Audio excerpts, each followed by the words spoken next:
Yeah, we're right back to work after a busy stretch, and we get a couple of days, but now it's another busy stretch coming up. So it's really, in so many ways, right back to the basics and trying to get better in all the ways that make us us. So um, it's heating up out here in Denver.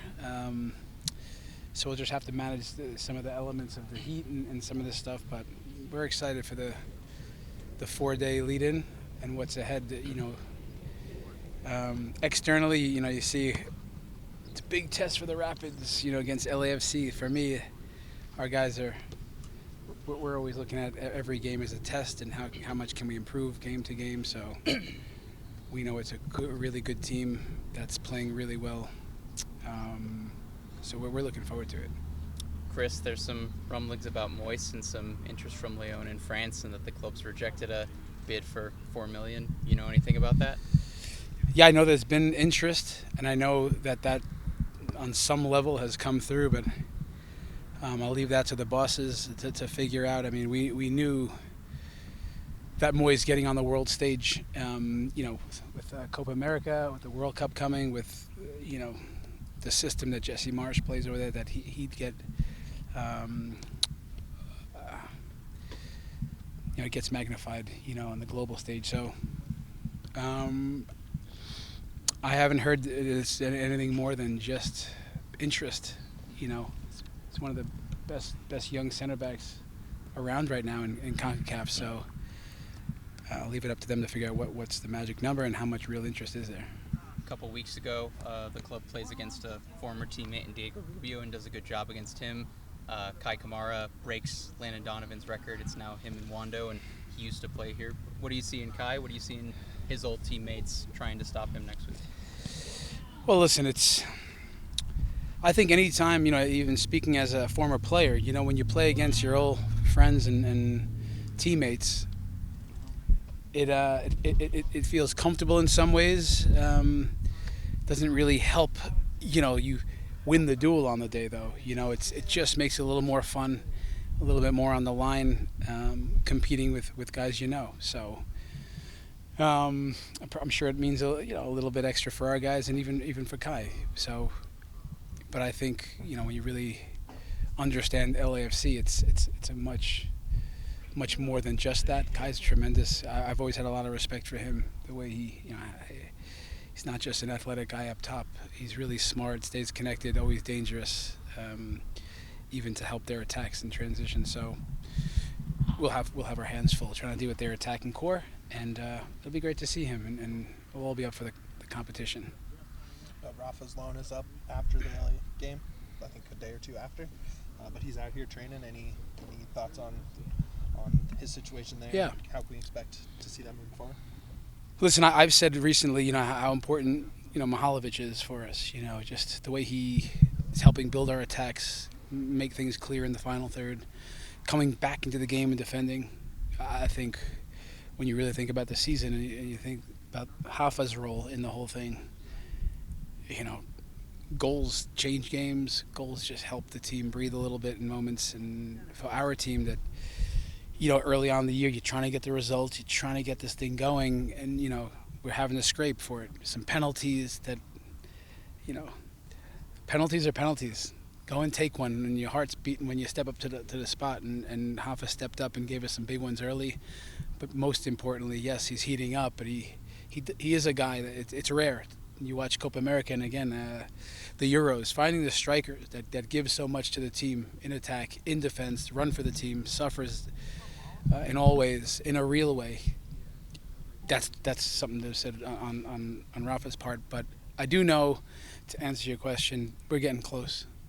It's likely to happen. I don't know if I'm out of line saying that, but I'm going to say it because I'm excited, and it's our club is really working hard to make that happen. But it takes both sides, and I will say I do think it's getting close. It's always tricky to get it across the finish line, but I think it's noteworthy to say how professional that Hoffa's been in the process. This stuff can sometimes get in the way for players to get distracted. They lose focus a little bit, which is natural for players and for younger players. So he's been a pro throughout the process, and I hope it gets there in the next days. Daniel Chacon, Kamani are both. It seems like they're participating in training more. Just how are they in their progression back? And Yeah, Kamani, how soon are we from seeing him again? you got to see how he responds now.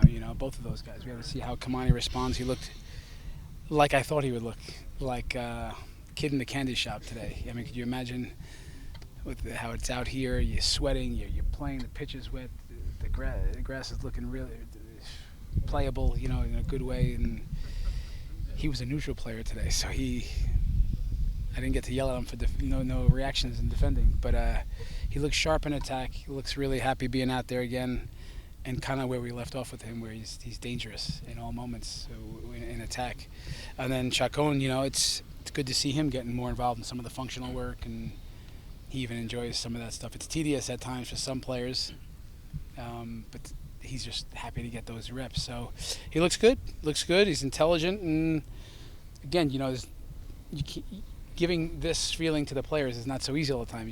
They got to experience it out on the pitch, and he's back out there. So timeline's not sure. Got to see how they respond now just to the increased levels of work. LAFC, obviously a team that can score at will. They just scored 6, but also one of the better defensive teams in not giving up goals. Just what are kind of some of the keys for you to break down their defense, but also not let them break down your defense? Well, look, we can look at the way they're playing. I don't think we have to look so far, and even past the game we played. They're dangerous on the counter. They force mistakes. They play with high energy. They defend high up the pitch at times, and can play in big spaces and hurt you for sure. So we saw, again, in our game, we'll take some lessons and try to apply it and be better. But then, you can see how explosive that offense is. They have, obviously, many guys that can hurt you. And we'll have to be at our best, which it goes for every game. But honestly, in their building, I know they're undefeated, which I know if you ask Cole Bassett about that, he'll probably tell you, great, maybe we can be the first team to win. We'll go there with a mentality to go after the game, with all the respect in the world for a really good team, especially in their building. Chris, Jasper's been a bit of a warrior the last couple weeks. Is he okay after that moment today? Yeah, listen, I was on the other pitch. I know he got hit in the head, I think, so not sure yet, Matt. I'll have to see where that is. It's always tricky, and oftentimes you have to wait a day or so, but he puts himself out there, Jasper. It's what's really one of the qualities about him. He doesn't hide out there. He's step into plays. He's in and around it all the time. So he mixes it up and then gets on the wrong end of these little challenges sometimes, and that one's a little bit unlucky. But I'm sure he'll be all right. Hopefully he's okay for the weekend. Calvin got the start on the wing, gets the brace. Is there maybe a little more question in that wing rotation going forward for selecting your starters for a game than maybe when it felt kind of locked in with Omir and Kevin? Yeah, I think the question remains, right, still, but it certainly maybe makes the discussion a little more interesting. But we have a lot of confidence in Omir. We went with Calvin. It was 3 games in a week. We thought Omir has been playing well. He's been part of the victories. This was not an easy decision. It's one I don't take lightly. I labor over it, honestly. But I chose with the staff, Calvin for a few reasons. It was the gut to think, can we get some speed that can hurt their back line? And even knowing they defend a little bit deeper, there would still be moments that he could get through, which he did, especially on the one goal. So I hope it always works that way, and you pick something and it goes your way. But I think for the right reasons, we stick with that process, and then we can live with it. So, but in the end, I'm really happy for Calvin because he's not been getting all the minutes, and now we show the confidence in him, and he grabs it. So that doesn't hurt his chances to getting more minutes of potential start, right? So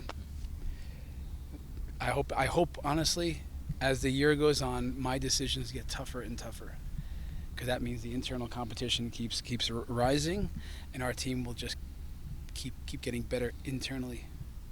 Chris, how exciting is the midfield opportunity, the challenge this week? What Bogusz is bringing LAFC, and Georgie and Cole cooking as well. It's a battle. It's really around the pitch. Fullbacks versus their wingers. Their back line to deal with our attack. Buanga, Navajo, and then playmakers. Just the battle of the midfield, which could be more about second balls in moments and the transition moments. So listen, I think we'll see. At least I hope so. That it feels like a playoff game. A real playoff game. We're on the road, full house, lots of energy, top talent over there.